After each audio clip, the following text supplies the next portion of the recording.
Launched by a Swedish startup in 2008, Spotify gives its users access to millions of songs. Free listening used to be restricted to some hours a month, but they got rid of time limits at the beginning of this year. Although this is good news for many, premium users still enjoy more services, like ads-free listening and offline streaming. And there's who thinks it's worth paying for a subscription. I used to buy a lot of music and download it, but I kind of did the maths on it, and it used to be about $2,000 a year. It was roughly what I would spend, and now it's about 120 pounds a year for Spotify. I pay for it because how I consume music is on the go.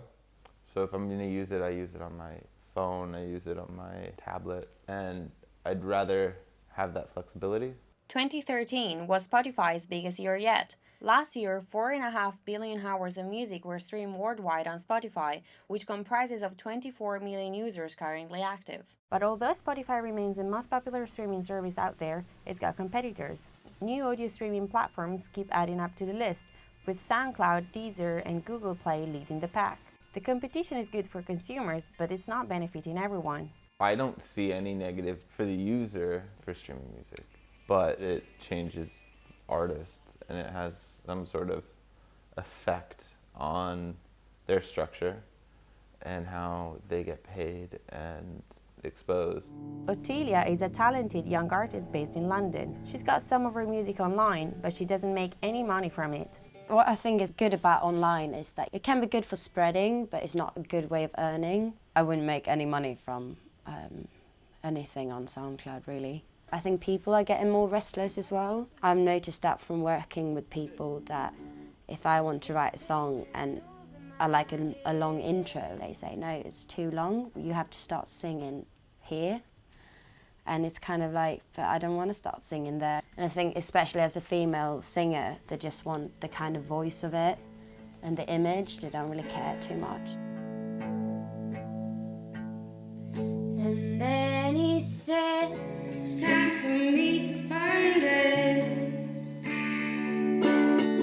I need a night of emptiness. Sometimes you think, do I really have to work all these hours at my pub because I don't really get a lot of time to do music. I'm really burning for it, it's something I really love to do. While young artists like Ottilia only dream of being invited to the Brit Awards, the industry is thriving from the profits it's getting from streaming. The BPI represents the UK's recorded music industry. Every year they organise the Brit Awards, which set the best of British music. Recent market research compiled by the BPI shows that streaming has earned the industry hundreds of millions of pounds last year.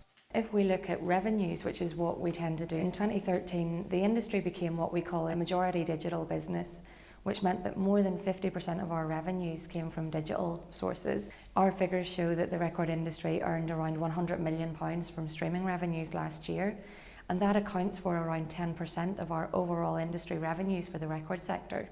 Despite the drop in album sales and the impression that the format is dead, CDs still account for almost 2/3 of all albums sold in the UK. Even vinyl sales have doubled last year, and there's who believes physical formats will never die. The people who buy files for music are not the people who buy records. So, in a way, they don't really, they were never customers anyway.